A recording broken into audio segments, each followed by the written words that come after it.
Maayong aga, my loves. Manginom deta ninyo og hot choco. Tablian na, my loves. Pure chocolate or pure, what you call this? Kanang, unsay tawag na sa uban? Ang uban kay kuan man. Basta tablian ang tawag diri sa amoa. Ayan, naada imi diri sa Jack Ridge karon kay we are going to eat breakfast here.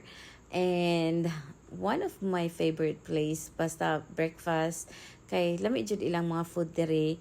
And also, aside from the amazing view, the staff is very friendly pud sila. So, and accommodating. So, that's why we love coming here. So, nag-order day ko aning bangus, daing na bangus, and sobrang sarap nito, my loves. Kay grabe ilang serving jud. Kay nako mga na kuan nga laing restaurant, di na nako in-name, pero gagmay ilang bangus unya kanang mangong bangus kung ganahan kag kanang kung parihata nga ang favorite bangus belly, magpangita jud ka sa dagko nga bangus kay ag magagmay nga bangus gamay ra pud kay iyahang kanang sa belly dapit ba. So kung madagko siya dagko jud iya pong kanang fat gani sa belly.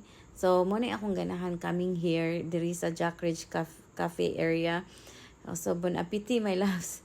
So, muna akong ganahan coming here kay dagko ilang serving. I mean, the serving is kanang kuan jud kanang naong say tawag gani kanang dili yung dako pud sa uban para sa uban dako as para sa uban gamay.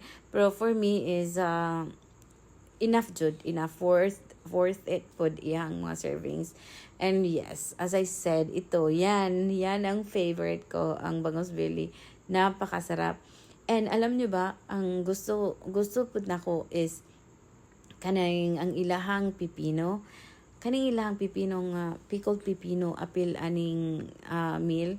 It's really tasty. Lami jud siya pud.